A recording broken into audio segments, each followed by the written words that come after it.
Hello everyone. In this video, we will be learning how to solve the questions which were asked in the GAT paper in the year 2023. We are already having videos for the year 2024 questions and 2025 questions. So in this video, we will be learning how to solve the questions which were asked in the year 2023 easily and quickly. So the first question is, the ratio of ages of two boys is 3:7. After 2 years, the ratio of their ages will become 5:9. The ratio of their ages after 10 years will be. Two boys हैं जिनकी as का जो ratio है वो 3:7 है. 2 years के बाद जो रेशियो है वो 5:9 हो जाता है. तो 10 ईयर्स के बाद वो रेशियो कितना होगा? So we are assuming that the present ages of the two boys is your 3x and your 7x. क्योंकि जो रेशियो है दोनों की एजेस का वो 3:7 है. दैट मीन्स हमने ये अज्यूम कर लिया कि फर्स्ट बॉय की जो एज है वो 3x है और सेकेंड बॉय की जो एज है वो है 7x है. अब 2 ईयर्स के बाद इनकी एज कितनी हो जाएगी? जिसकी एज 3x है उसकी 2 ईयर्स के बाद एज हो जाएगी 3x + 2 और जिसकी एज फिलहाल 7x है उसके 2 ईयर्स के बाद कितनी एज हो जाएगी? It will be your 7x + 2 और ये रेशियो हमें गिवन है 5:9 के. So this is the equation which we will be framing. Now we will be solving it further. Cross multiply करेंगे हम. So 9 will be multiplied by 3x + 2 and 5 will be multiplied by 7x + 2. 3 9 is 27, so it will be 27x plus 9 2s are 18. It is equivalent to 5 7 is 35x plus 5 2s are 10. अब हम क्या करेंगे? 27x इसको हमने right hand side में लिया and इस 10 को हमने लेफ्ट हैंड साइड में लिया. सो it will become 18 minus 10. It is equivalent to 35x minus of 27x. 18 minus 10 will be 8 and 35x minus 27x will be your 8x. So the value of x will be 8 divided by 8, that is your 1. Value of x is your 1. यानी कि जो present age है first boy की it is your 3 years and जो present age है second boy की it is your 7 years. अब ratio of their ages after 10 years will be, यदि these are the present ages तो 10 years के बाद कितनी एज हो जाएगी? तो जो फर्स्ट बॉय है उसकी 10 years के बाद एज हो जाएगी 3 + 10 दैट इज 13. और जो बॉय है जिसकी एज प्रेजेंट एज 7 है उसकी 10 years के बाद कितनी एज हो जाएगी? It will be your 17. So the ratio is 13:17. The second question is, X got 98 marks in his exam, which is 56% of the total marks. What is the maximum marks of the exam? एक student है X, उसने 98 marks score किए और वो है 56% of the total marks के. मतलब जितने भी टोटल मार्क्स थे उसके 56% जो मार्क्स हैं वो किसके इक्वल है? 98 के इक्वल हैं. तो हमें टोटल मार्क्स कितने का एग्जाम था वो हमें फाइंड आउट करना है. तो we are assuming let the maximum marks of exam, maximum marks of exam is your say x. जो मैक्सिमम मार्क्स है वो x है.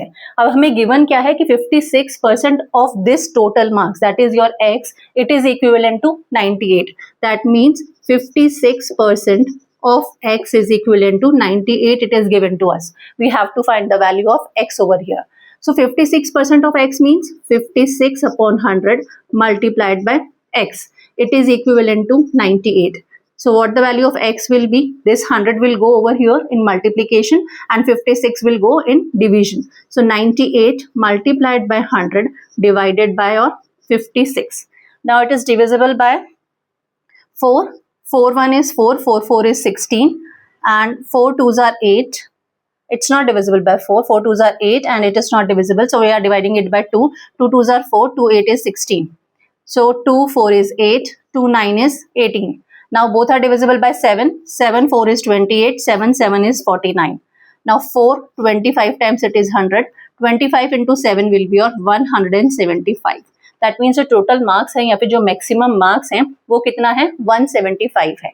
175 का 56% is your 98. So the answer will be your 175. So the third question is, find a single equivalent increase if the number is successively increased by 20%, 25% and 30%. So over here we have to find a single equivalent increase. If a number is increased by 20% first, then 25% and then 30%. So first of all, what we will be doing is we are assuming let the number be 100. Let the initial number is your 100. If the number is 100 और हमने first time उसको 20% से increase किया, अगर 20% से increase किया तो number कितना हुआ? 100 प्लस 20, 120% हो गया इनिशियल नंबर का. इनिशियल नंबर 100 है तो इनिशियल नंबर का 120% कितना होगा? It will B 100 multiplied by 120 over 100. अब ये हमारे पास नया नंबर आ गया. इस नए नंबर में हमने 25% का इंक्रीज किया, यानी कि ये जो नंबर है इसमें यदि हम 25% का इंक्रीज कर रहे हैं तो number will become 125%. So it will B 125 over 100. तो फर्दर जो थर्ड हमने इंक्रीज किया वो है 30% का. सो 30% इस नंबर पे इंक्रीज हो रहा है, यानी कि 130 ओवर 100 जो फाइनली इंक्रीमेंट हुआ वो 30% का हुआ. So the number will be 130% of the initial number.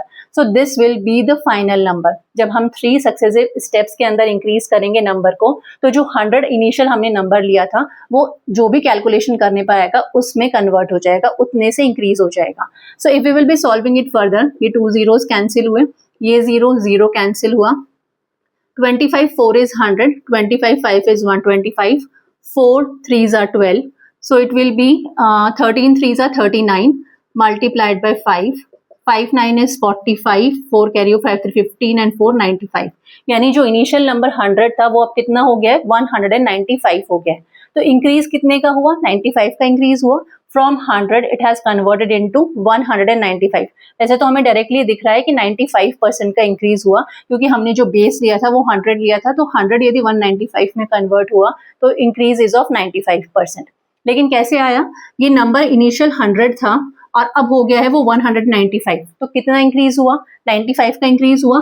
195 minus 100 that is your 95 का इंक्रीज हुआ. 95 का इंक्रीज किस पर हुआ? 100 पर हुआ और हमें इसको परसेंटेज में कन्वर्ट करना है. सो it will B 95 over 100 multiplied by 100. That is your 95% का इंक्रीमेंट होगा. यानी कि यदि हम 3 स्टेप्स में इंक्रीज करें या फिर हम डायरेक्टली इनिशियल 100 को 95% से इंक्रीज करें, both are same. The fourth question is, if selling price of 80 articles is equal to cost price of 100 articles, then find the gain percentage. यदि 80 articles की जितनी selling price है वो equal है 100 articles की cost price के, तो कितना gain होगा, कितना percentage gain होगा.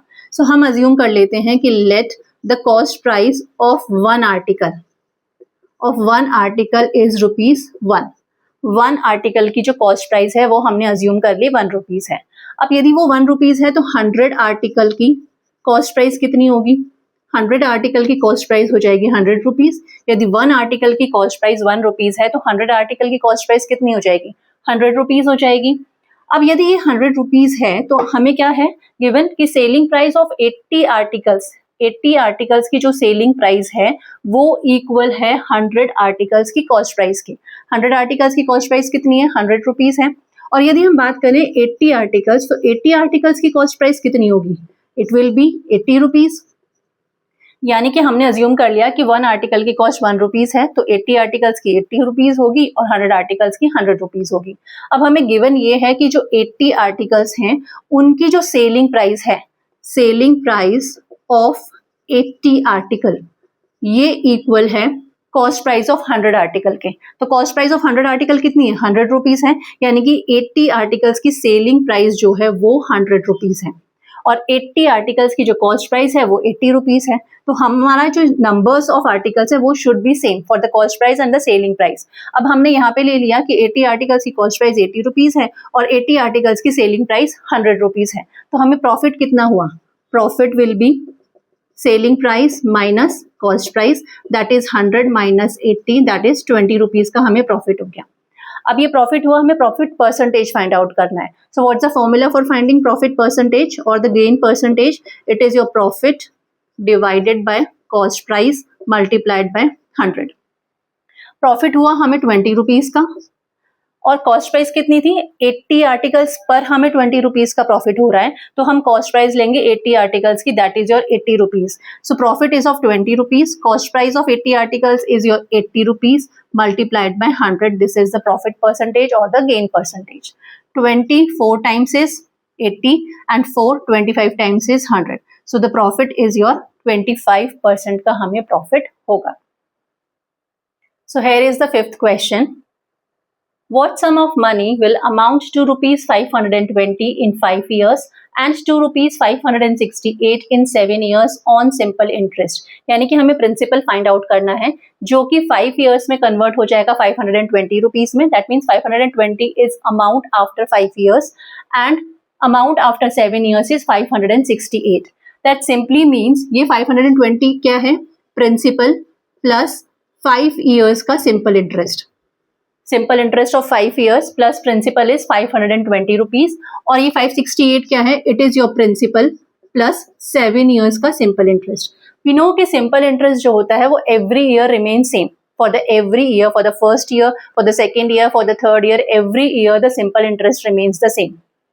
So this is the value of principal plus 5 times of simple interest. This is the value of principal plus 7 types of simple interest.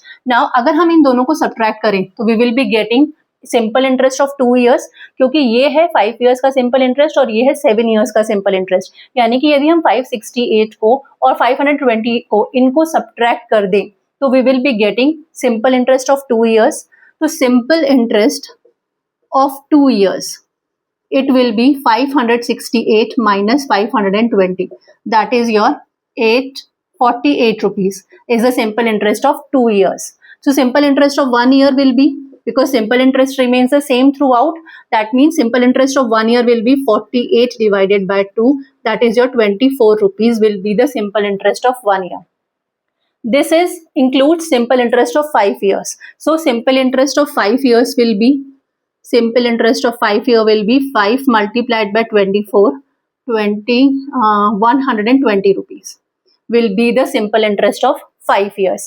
Now principal plus simple interest of 5 years is 520 rupees. So 520 rupees is principal plus simple interest of 5 years. That is your 120 rupees. So what the principal will be? 520 minus 120, that is 400 rupees is the principal. यानी कि जो हमें find out करना था sum of money which amounts to this much and this much. So this money is your 400 rupees is the principal.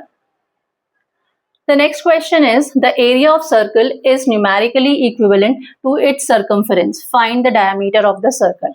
So we know area of circle is your pi r square and circumference of the circle is your 2 pi r. These are the formulas. Numerically they both are equal. That means pi r square is equivalent to your 2 pi r. Value of pi r square is equivalent to 2 pi r. Pi se pi we can cancel over here. R square, so 1 r could be cancelled because r square could be written as r multiplied by r. So one of the r we have cancelled. That simply means value of r from here we can say it is your 2 units. Because unit is not given to us, so we will be writing 2 units. So if radius is 2 units, what the diameter will be? We know the diameter is twice of radius. That means it will be your 4 units. If radius is 2 units, diameter will be 4 units. So here are the next questions. Question number 7 is, find perimeter of rhombus whose one diagonal is 16 centimeter long and area is 240 centimeter square. So we know कि rhombus is a type of parallelogram only. So this could be a rhombus. This is a rhombus and in the rhombus all the 4 sides are of equal measurement. यदि ABCD एक rhombus है तो वो value of AB will be equivalent to BC, will be equivalent to CD and will be equivalent to AD. जो diagonals होते हैं rhombus के वो equal नहीं होते, but they are bisecting each other at 90 degree. They are perpendicular bisector of each other. That means the point where they are intersecting, they will be making an angle of 90 degree and they will be bisecting each other also. अभी यहाँ पे हमें given है कि one of the diagonal is 16 centimetre. So suppose हमने assume कर लिया कि जो AC है वो है 16 सेंटीमीटर एंड एरिया जो गिवन है वो हमें गिवन है 240 सेंटीमीटर स्क्वायर. वी नो कि area of rhombus is 1/2 into D1 into D2, where D1 is first diagonal and D2 is the second diagonal. Two diagonals, product of the diagonals divided by 2 is the area of rhombus.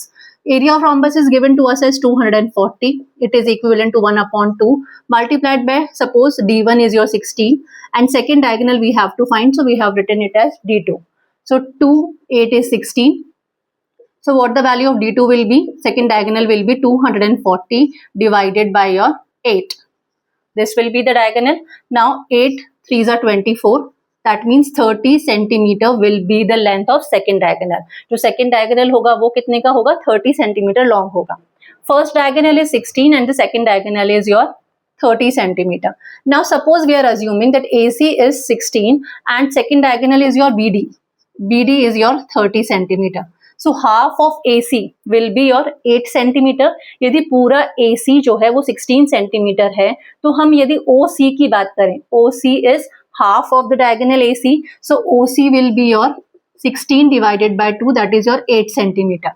Similarly यदि BD की value 30 centimetre है, so OD की value कितनी होगी? OD will be half of 30, that is your 15 centimetre. अब हमने बोला कि जो डायगोनल्स होते हैं वो परपेंडिकुलर बाइसेक्टर होते हैं, that means this angle is your 90 degree. तो यदि हम ट्राइंगल कंसीडर करें ODC, this ODC, it is a right angle triangle. तो राइट एंगल ट्राइंगल में हम पाइथागोरस थ्योरम से साइड DC की वैल्यू फाइंड आउट कर सकते हैं, और क्योंकि सभी साइड्स जो होती है वो इक्वल मेजरमेंट की होती है, तो यदि हमें एक साइड मिल जाती है तो remaining all sides will be of the same measurement only.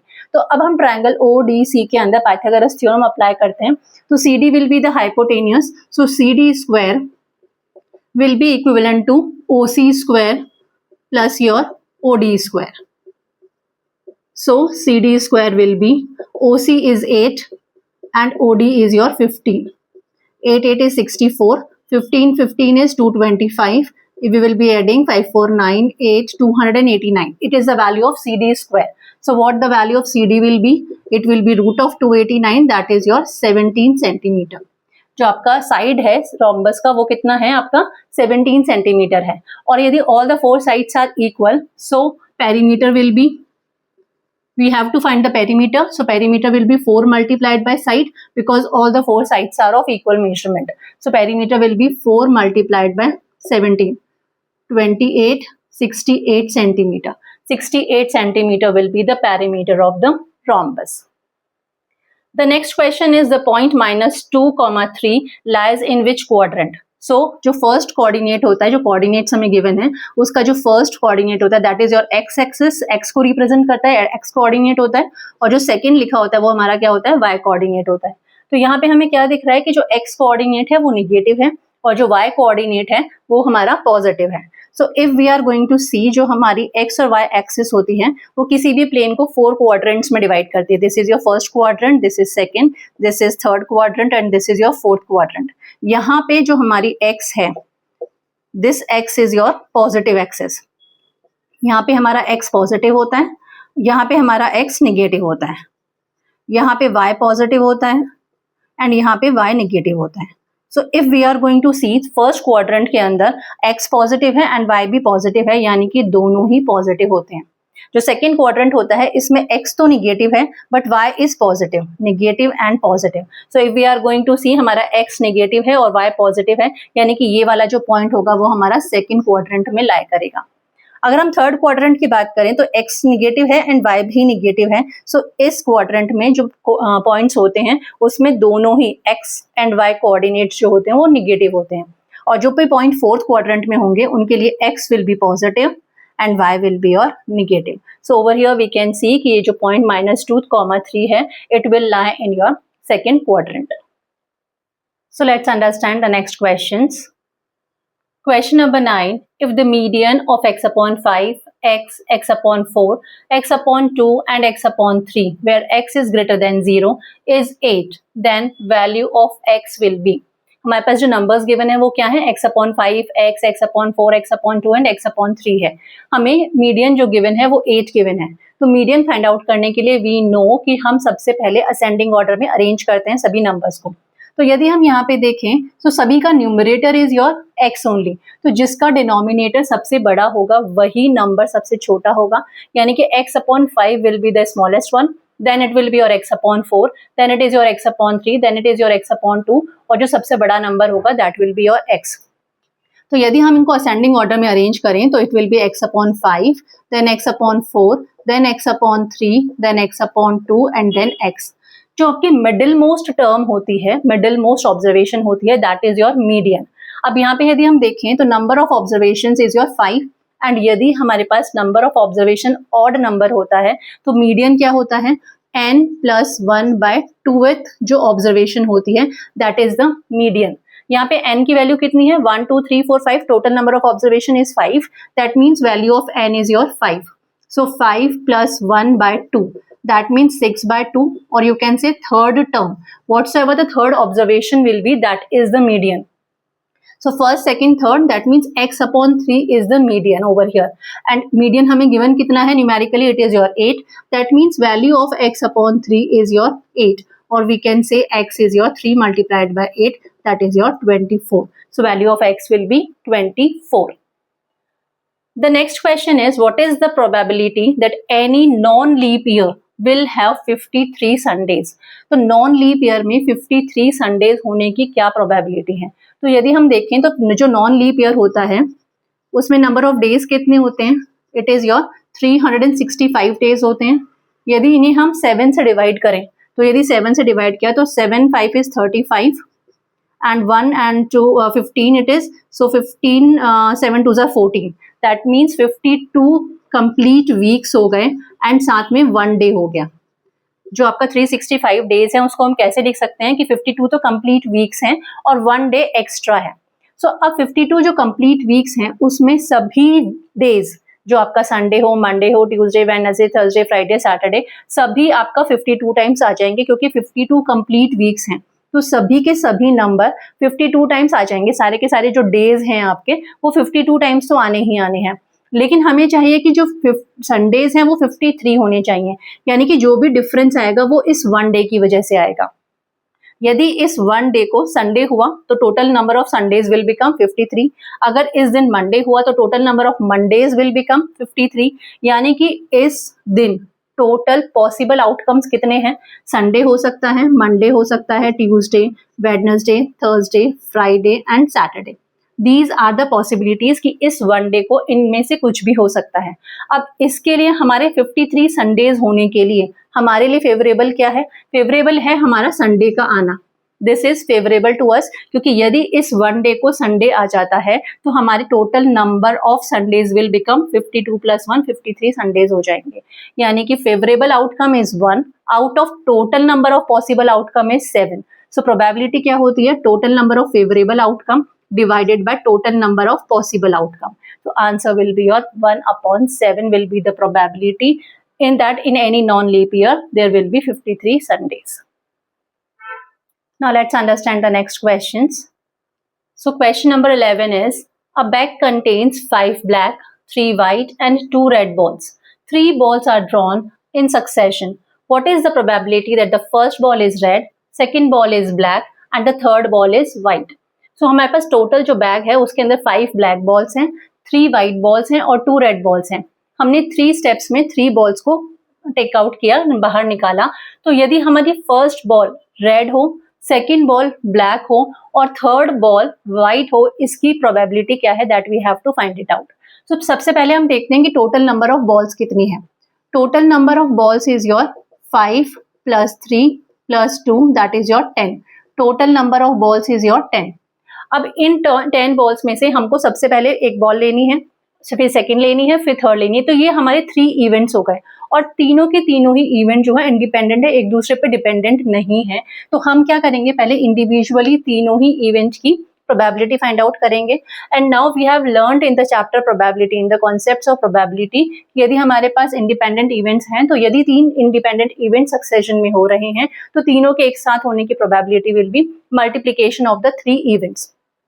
तो सबसे पहले हम मान लेते हैं कि रेड बॉल का आना, फर्स्ट बॉल का रेड बॉल होना, ये हमारा फर्स्ट इवेंट है। So it is probability is PE1, it is your first event और इसकी प्रोबेबिलिटी हमने ले ली PE1। अब हम क्या चाहते हैं कि पहली बॉल रेड होनी चाहिए। टोटल नंबर ऑफ बॉल्स कितनी है, 10 है। 10 में से फेवरेबल कंडीशन कितनी है हमारी, 2, क्योंकि टोटल 2 बॉल्स ऐसी हैं जो कि रेड हैं। उन दोनों में से यदि कोई भी बॉल हम पिक करते हैं तो वो हमारे लिए फेवरेबल कंडीशन है और टोटल हमारे पास ऑप्शंस हैं 10, यानी कि प्रोबेबिलिटी जो होगी इवेंट की, यानी कि रेड बॉल के आने की, it will B 2/10। Now the second event is second ball का ब्लैक आना, ये हमारा सेकेंड इवेंट है। तो यदि हम मान लें इसको, प्रोबेबिलिटी जो है वो PE2 है। तो अब हमारे पास नंबर ऑफ बॉल्स कितनी बची, एक बॉल हम ऑलरेडी पिक कर चुके हैं, तो total number of balls is 9 now, it is not 10। Now हमारे पास बॉल्स कितनी है, 9 बॉल्स हैं। अब इन 9 बॉल्स में से हमारे लिए फेवरेबल कंडीशन कितनी है, ब्लैक बॉल्स है हमारे पास 5, इन 5 में से यदि कोई भी बॉल आ जाती है तो वो हमारे लिए फेवरेबल कंडीशन है। तो हमारी फेवरेबल कंडीशंस हैं 5 एंड टोटल हमारे पास पॉसिबल आउटकम्स हैं, दैट इज योर 9। यानी कि प्रोबेबिलिटी ब्लैक बॉल के आने की कितनी होगी, 5/9 विल बी द प्रोबेबिलिटी कि जो हमारी सेकेंड बॉल आ जाए वो हमारी क्या आ जाए, ब्लैक आ जाए। अब यदि थर्ड बॉल का व्हाइट आना, ये हमारी इवेंट है E3, this is your event E3। तो अब हमारे पास बॉल कितनी बची है, एक बॉल हमने पहले निकाल ली जो हमारी रेड आ गई, सेकेंड बॉल हमने निकाल ली वो ब्लैक आ गई, यानी 2 बॉल्स हम निकाल चुके हैं। टोटल बॉल्स कितनी रिमेनिंग है बैक के अंदर, it is your 8 balls now. अब हमारे लिए फेवरेबल कंडीशन क्या है, बॉल का व्हाइट आना इज फेवरेबल, दैट मीन्स 3 जो बॉल्स हैं उन 3 में से यदि कोई भी एक बॉल हमारे आती है तो वो हमारे लिए फेवरेबल कंडीशन है। So number of favourable outcomes is your 3 and total possible outcomes is your 8। तो ये हमारे तीनों ही इवेंट्स के होने की प्रोबेबिलिटीज निकल गई। अब ये सक्सेशन में होनी है तो इसकी total as a whole probability कितनी होगी कि फर्स्ट बॉल रेड हो, सेकंड बॉल ब्लैक हो और थर्ड बॉल व्हाइट हो। तो probability will be, suppose it is your event E, 2/10 multiplied by 5/9 multiplied by 3/8. Now if we will be solving it further, 2, 5 is 10, 5 cancel, 3 3s are 9, so it will be 1/8, 3s are 24. So probability will be 1/24 will be the probability. The next question is, the average of 12 numbers is 15 and the average of first 2 numbers is 14. What is the average of remaining numbers? तो हमें पता है कि जो average का formula होता है वो क्या होता है, sum of all the observation divided by total number of observation, total number of observation, this is the formula for finding average. तो इनिशियली हम 12 नंबर्स का एवरेज फाइंड आउट कर रहे हैं जो कि 15 है, यानी कि average is given to us as 15, sum of 12 numbers, sum of 12 numbers and total number कितने हैं, 12 है, so we will be dividing it by 12। So 15 multiplied by 12 is your sum of 12 numbers. जो 12 नंबर्स का सम है वो कितना है, 15 into 12 है, दैट इज योर 180 है। 180 is the sum of 12 numbers. Now जो फर्स्ट 2 नंबर्स हैं उनका एवरेज 14 है, एवरेज इज 14, तो sum of first 2 numbers, sum of first 2 numbers divided by 2, because numbers कितने हैं, 2 है, तो we will be dividing it by 2, so it will be 14 into 2 will be your 28 is your sum of first 2 numbers। Some of first 2 numbers 28 है, total जो 12 numbers हैं उन सबका सम 180 है, यानी कि यदि हम 180 में से 28 सब्ट्रैक्ट कर दें तो जो लास्ट के 10 नंबर्स बचे हैं उन सबका सम आ जाएगा हमारे पास। तो sum of remaining 10 numbers will be 180 minus 28. 10 minus 8 will be 2. This will become 7. This is your 5. 152 will be the sum of the remaining 10 numbers. अगर remaining 10 numbers का sum जो है वो 152 है तो average कितना होगा? Average will be sum of the numbers divided by numbers कितने हैं? 10 है. So we will be dividing it by 10. So the average will be 15.2 will be the average. So here are the next questions. Question number 13 is, a railway half ticket cost half the full ticket. However, reservation charges for all tickets is constant. One full reserved ticket for a journey is rupees 525. If the cost of one full and half reserved ticket for the same journey is rupees 850, then what is the reservation charges per ticket? जो total railway का ticket है अगर half है तो उसकी जो cost है वो फुल टिकट की हाफ है, लेकिन रिजर्वेशन चार्जेस चाहे से हम हाफ टिकट लें चाहे से हम फुल टिकट लें, reservation charges is same for both of them. अगर हम एक फुल टिकट ले रहे हैं जो कि रिजर्व्ड है तो उसकी जो कॉस्ट है वो 525 रुपीज है, और एक फुल टिकट और एक हाफ टिकट जो कि रिजर्व्ड है उसकी जो कॉस्ट है वो 850 रुपीज है। तो रिजर्वेशन चार्जेस पर टिकट कितने हैं, this we need to find it out.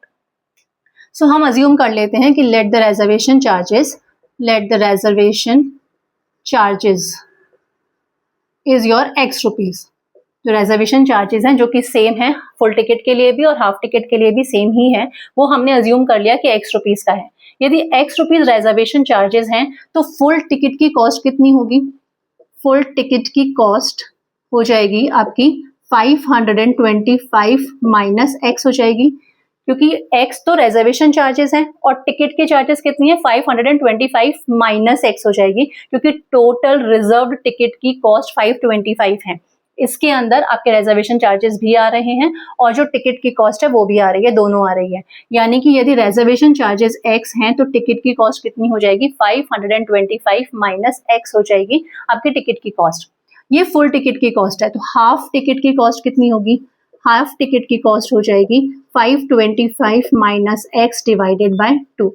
Reservation cost तो दोनों के लिए ही सेम है, हाफ के लिए भी x है और फुल के लिए भी x है, लेकिन जो हमने टिकट की फुल टिकट की कॉस्ट है वो 525 माइनस x है, तो हाफ टिकट की कॉस्ट कितनी हो जाएगी? 525 माइनस x बाय 2 हो जाएगी। अब हमारी जो टोटल कॉस्ट है एक फुल टिकट की और एक हाफ टिकट की जो कि रिजर्व है, उसकी टोटल कॉस्ट है वो है 850 रुपीज। तो वन फुल टिकट की कॉस्ट जो कि रिजर्व है उसकी कॉस्ट 525 रुपीज है, तो ये हमने फुल टिकट की कॉस्ट ले ली 525। अब हमने सेकंड टिकट की बात करी तो सेकंड टिकट के लिए रिजर्वेशन कॉस्ट तो हो गई x रुपीज और उसके हाफ टिकट के लिए आपकी जो टिकट की कॉस्ट हो गई वो हो गई 525 minus x by 2 rupees and total is your 850 rupees. तो अब हमने क्या किया कि हमने लिया एक टिकट का फुल टिकट लिया और एक हाफ टिकट लिया, दोनों का जो सम है वो हमें 850 गिवन है। तो जो एक फुल टिकट है जिसके अंदर टिकट के चार्जेस भी आ रहे हैं और रिजर्वेशन चार्जेस भी आ रहे हैं, उसकी कॉस्ट हमें ऑलरेडी 525 गिवन थी, तो हमने फुल टिकट के तो 525 डायरेक्टली ले लिए। अब जो सेकंड टिकट है उस सेकंड टिकट के लिए जो हाफ है उसके लिए रिजर्वेशन चार्जेस तो एक्स ही रहेंगे चाहे से टिकट हाफ है, और हाफ टिकट की जो चार्जेस हैं वो है 525 माइनस एक्स बाय 2 और इन सब का जो सम होगा वो होगा 850 रुपीज के इक्विवेलेंट। अब यदि हम इसको सॉल्व करें further, so 2 will be the LCM over here, 525 multiplied by 2 will be your 1050 plus 2 multiplied by x will be 2x plus 525 minus x, it is equivalent to 850।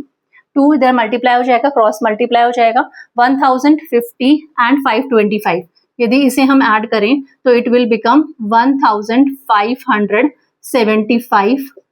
2x minus x will be your x, it is equivalent to 850 multiplied by 2, 8 2s are 16, 1700 it will become, it is your 1700। so what the value of x will be? It is 1700 minus 1575, that will be 125 rupees will be the reservation charges। तो 125 तो reservation charges हैं जो कि half ticket के लिए भी उतना ही है और फुल टिकट के लिए भी उतना ही है, और जो टिकट के चार्जेस हैं that will be your 525 minus 125, that is your 400 rupees ticket के चार्जेस होंगे।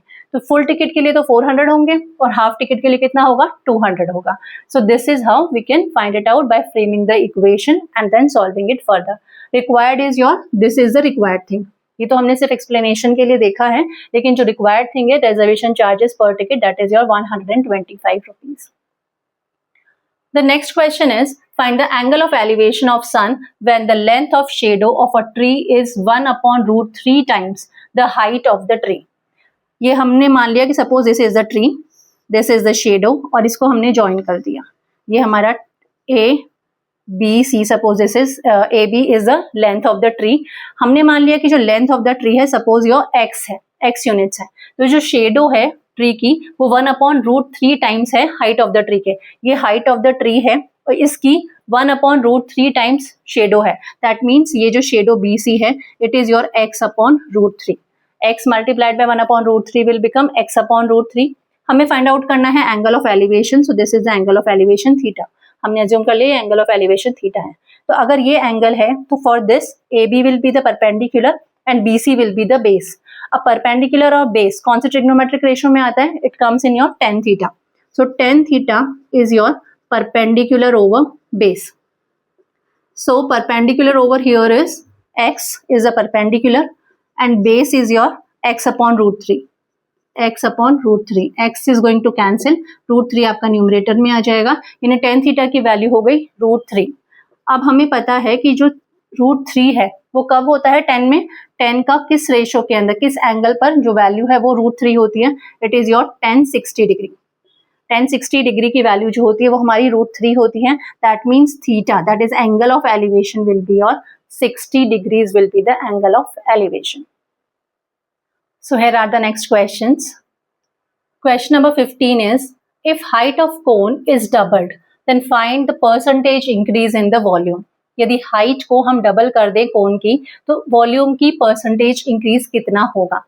So we know कि volume of cone is, formula for finding volume of cone is your 1/3 pi r square h. This is the formula for finding volume of a cone. अब इसके अंदर radius में कोई change नहीं किया जा रहा, जो भी चेंज हो रहा है वो किस में हो रहा है, हाइट में हो रहा है। यदि अभी इनिशियल हाइट h है तो उसको हम डबल कर रहे हैं, ये इनिशियल वॉल्यूम है, जब हम उसको डबल कर देंगे तो वॉल्यूम कितना हो जाएगा, later volume will be, h जो होगा वो कितना हो जाएगा, 2h हो जाएगा। So it is your 1/3 pi r square, instead of h it will become your 2h, that means it will B 2/3 pi r square h हो जाएगा। इनिशियली वॉल्यूम जो था वो 1/3 पाई r स्क्वायर h था, जो कि अब कितना हो गया है, 2/3 पाई r स्क्वायर h हो गया। तो इंक्रीज कितना हुआ, increase is your 2/3 pi r square h minus 1/3 pi r square h, that is your 3 will be the LCM, 2 minus 1 will be 1 only, that is your 1/3 pi r square h का increase हो गया। Initially भी 1/3 पाई r square h था और increase भी 1/3 पाई r square h हुआ है, यानी कि कितना इंक्रीज हो गया, percentage increase, it will be your 100%। और यदि हम देखें तो कैसे निकालेंगे, वैसे तो डायरेक्टली हम देख सकते हैं कि यदि इनिशियली वॉल्यूम इतना ही था और इंक्रीज भी इतना ही हुआ है तो आपका परसेंटेज इंक्रीज कितना हुआ, 100% हुआ। अब यदि फॉर्मूले में रखेंगे तो formula will be your increase कितना हुआ, percentage increase will be your, percentage increase is increase कितना हुआ डिवाइडेड बाय इनिशियल कितना था मल्टीप्लाइड बाय 100। अब इंक्रीज हुआ है 1/3 पाई r स्क्वायर h का, और इनिशियली भी था 1/3 पाई r square h, cancelled, so it is your 100% का इंक्रीज हो गया। The next question is, A and B can do a work in 9 days and 12 days respectively. यानी कि A किसी भी काम को 9 days में कंप्लीट कर सकता है और B अकेला करता है तो 12 days में कंप्लीट कर सकता है। यानी कि A का 1 day का work, it is your 1/9 of the work. एक दिन में वो कितना काम कंप्लीट कर लेगा, 1/9 वर्क कंप्लीट कर लेगा। यदि B अकेला काम कर रहा है तो वो 1 डे के अंदर 1/12 वर्क कंप्लीट कर लेगा। If they work on alternate days starting with A, यानी कि वो एक दिन छोड़कर एक दिन काम कर रहे हैं, यानी फर्स्ट डे यदि ए ने काम किया, सेकंड डे बी कर रहा है, फिर थर्ड डे वापस ए कर रहा है, देन फिर बी कर रहा है, इस तरीके से alternatively they are working. Then in how many days will the work be completed, तो कितने दिन में पूरा काम कंप्लीट हो जाएगा। तो देखिए फर्स्ट डे ए ने काम किया यानी कि 1/9 वर्क कर लिया, सेकेंड डे बी ने काम किया 1/12 वर्क कर लिया, तो ये 1 डे यानी कि 2 डेज के अंदर कितना काम हुआ, 2 डेज के अंदर काम कितना हुआ, 1/9 प्लस 1/12 वर्क हो गया। यानी कि इसको यदि हम फर्दर सॉल्व करें so it is your 36, 4 9 is 36, 12 3s are 36, 7/36 work complete हुआ 2 डेज के अंदर। फर्स्ट डे ए ने किया, सेकेंड डे बी ने किया, तो 2 डेज के अंदर 7/36 वर्क कंप्लीट हो गया। सो वी नो कि 7 5s are 35 होता है, यानी कि इस तरीके से ये जो ऑल्टरनेटिवली वर्क हो रहा है वो 5 टाइम्स रिपीट होगा। 2 डेज में इतना हुआ और ऐसा 5 टाइम्स हो रहा है, यानी कि 5 मल्टीप्लाइड बाय 2, 10 डेज में कितना वर्क हो जाएगा।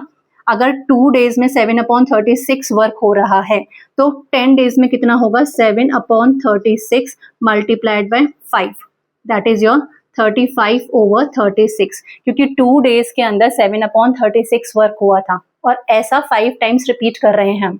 तो टोटल कितने डेज हो गए, 10 डेज हो गए। 10 डेज में कितना काम होगा, यदि 2 डेज में 7/36 है तो 10 डेज में हो जाएगा मल्टीप्लाइड बाय 5, 35/36 वर्क हो जाएगा। अब बी का टर्न खत्म हो चुका है, अब वापस 10 डेज के बाद किसका टर्न आ गया, ए का टर्न आ गया।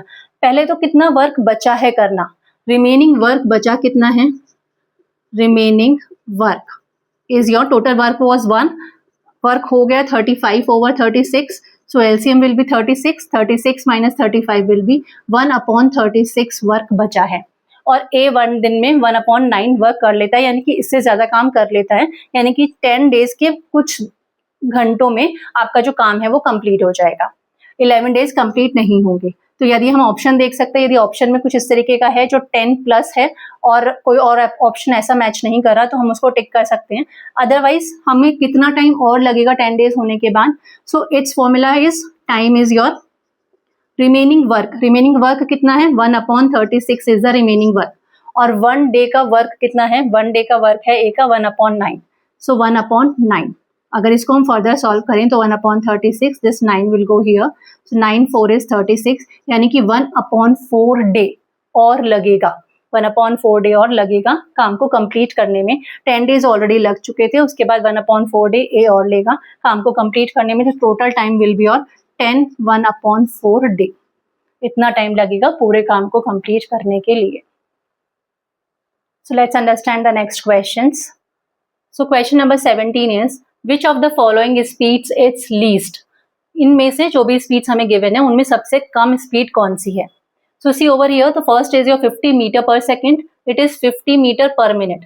यहाँ पे 50 ही है, 50 मीटर ओवर हियर, और यहाँ पे भी 50 मीटर ही है। तो यदि ये 1 सेकेंड में 50 मीटर कर रहा है और ये 1 मिनट में 50 मीटर का डिस्टेंस कवर कर रहा है, तो obviously this is smaller than this. तो ये तो नहीं पॉसिबल है, दिस इज तो not possible. Obviously this value is smaller than this value. अब थर्ड है हमारे पास 70 किलोमीटर पर आवर और फोर्थ है 5 किलोमीटर पर मिनट। यदि ये 1 मिनट के अंदर 5 किलोमीटर का डिस्टेंस कवर कर रहा है, तो ऑब्वियसली 1 आवर के अंदर तो बहुत ज्यादा डिस्टेंस कवर हो जाएगा। It is 5 into 60, that is your 300 kilometre का डिस्टेंस कवर हो गया। और ये तो 70 किलोमीटर का डिस्टेंस कवर कर रहा है, यानी कि ये भी पॉसिबल नहीं है। This value is even greater. तो अब हमें इन दोनों में से चेक करना है कि इन दोनों में से कौन सी वैल्यू है। तो यदि हम इसको देखें तो हम इसको सेकंड्स में कन्वर्ट कर लेते हैं मीटर पर सेकंड में, so that it will become easy for us to calculate. तो 50 मीटर पर मिनट है, तो यदि 50 मीटर पर मिनट है तो 1 सेकंड के अंदर कितना होगा? 50 over 60 मीटर पर सेकंड हो जाएगा। This will be the speed. अगर इसकी कैलकुलेट करें तो ये 70 किलोमीटर पर आवर है। किलोमीटर पर आवर को मीटर पर सेकंड में चेंज करने के लिए we need to multiply it by 5/18। 5/18 से मल्टीप्लाई करना पड़ेगा। अब यदि हम इसको 5/18 से मल्टीप्लाई करते हैं, so we can see over here, here numerator is 5 7 is 35, 350 is the numerator और डिनोमिनेटर इज 18। यहाँ पे न्यूमरेटर 50 है और denominator is even greater, that simply means this value is the least value, क्योंकि डिनोमिनेटर भी बड़ा है यहाँ से और साथ में न्यूमरेटर भी छोटा है। That means this value will be the least value. हम चाहें तो कैलकुलेट कर सकते हैं, but we have to save the time, that's the reason we will be saying that this value is the least value. The next question is, what is the smallest square number which is divisible by 4, 6 and 32? तो जब भी हमें smallest number चाहिए होता है जो कि divisible है इन गिवन नंबर से, so what we have to find it out is we have to find the LCM. But यहाँ पे हमें स्क्वायर नंबर भी चाहिए, यानी कि जो भी नंबर आएगा it should be a perfect square also. तो सबसे पहले तो हम एलसीएम फाइंड करेंगे 4, 6 एंड 32 का। यदि इनका एलसीएम फाइंड आउट करते हैं तो 2 2s are 4, 2 3s are 6, 2 1 is 2, 2 6 is 12, then again 2 1 3 8, then again 2 1 3 4, 2, then again 2 and then 3. So LCM will be 2 into 2 4, 4 to 8 16, 16 to 32, 32 into 3, that will be your 96. So LCM of these three number is your 96. अब यदि हम देखें कि ये perfect square कब बनेगा, यदि है तो ठीक है चेक कर लेते हैं, और यदि नहीं है तो हम किससे मल्टीप्लाई करेंगे ये परफेक्ट स्क्वायर बन जाए। तो देखिए ये 2 का ऑलरेडी पेयर है, तो हमें यहाँ पे ये ऑलरेडी परफेक्ट स्क्वायर बन जाएगा, क्योंकि ये ऑलरेडी 2 का पेयर है। यहाँ पे भी 2 का पेयर है। अब यहाँ पे 2 का पेयर नहीं है इस वाले का, और इस 3 का पेयर नहीं है। अब यदि हमारे पास एक और 2 हो और एक और 3 हो तो उनका भी पेयर बन जाएगा। दैट मीन्स जो नंबर बनेगा वो परफेक्ट स्क्वायर बन जाएगा। यानी कि परफेक्ट स्क्वायर बनाने के लिए जो रिक्वायर्ड नंबर है दैट इज 96 मल्टीप्लाइड बाय, एक 2 से मल्टीप्लाई करना पड़ेगा और एक 3 से मल्टीप्लाई करना पड़ेगा। That means 96 multiplied by 6 will be the required number, जो कि परफेक्ट स्क्वायर भी होगा और स्मॉलेस्ट भी होगा, जो कि डिविजिबल होगा तीनों ही नंबर से। So it will be 6 6 is 36, carry over 3, 6 9 is 54 and 57. So the required number will be 576 will be the required number. So let's understand the last two questions. So question number 19, from the figure what is the value of x? हमें एक figure given है, यहाँ से हमें x की value find out करनी है. तो हमें ट्राइंगल गिवन है ABC. We can see over here that this is your exterior angle for the triangle. ये जो 120 डिग्री बना हुआ है, this is the exterior angle for the triangle. And we know कि जो exterior angle होता है उसकी value sum of interior opposite angles के इक्वल होती है.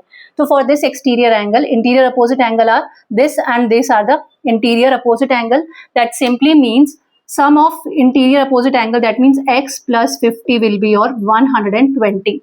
So what the value of x will be? X will be 120 minus 50. That will be your 70 degrees. Value of x will be your 70 degrees. The last question is, how many terms are there in the AP 3, 7, 11 till 407? So how many numbers are there? How many terms are there? That means we have to find the value of n.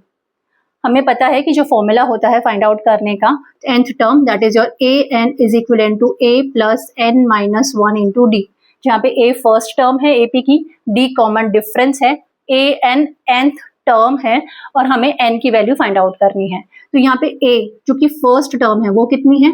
3 is the first term. जो common difference d है that is your a2 minus a1, that is your 7 minus 3 is 4.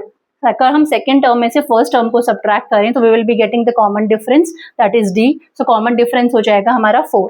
हम चाहें तो 11 minus 7 भी कर सकते हैं, तो 11 minus 7 will be also 4 only, and through out common difference will remain same. जो nth टर्म है वो हमें गिवन है 407. a n की वैल्यू हमें गिवन है 407. तो ये सारी वैल्यूज जब हम फॉर्मूले में रखेंगे, so we can find the value of n from here. So here it will be a n is 407. It is equivalent to value of a is 3 plus n minus 1 value of d is your 4. So first of all इस 3 को हम subtract करते हैं. So it will be 407 minus 3. It is equivalent to n minus 1 multiplied by 4. So it will be 404. 407 में से 3 subtract किया तो it will be 404 divided by 4. This is in multiplication. 4 is in multiplication with n minus 1. तो इसको हम division में लेके गए. It is the value of n minus 1. So it is your 101. So 101, ये minus 1 हमने इधर लिया तो ये plus 1 हो गया. It is the value of n. That means value of n is 102. यानी कि जो 407 है वो इस AP की 102nd टर्म है. Value of n will be 102. So hope it is clear to you how to solve various questions which are asked in the year 2023 GAT paper. So these are the concepts. If you will be remembering all the formulas, all the basic concepts related to what we have learned in our previous classes, it will become very easy for you to solve the questions. Questions are not very complicated, but because we are not in the practice, reason being, if 11th and 12th you are not having PCM, in that case you are not in touch with mathematics. That's the reason you have to brush it up, and this is how we can solve these questions. Hope it will be helpful for you. Thank you.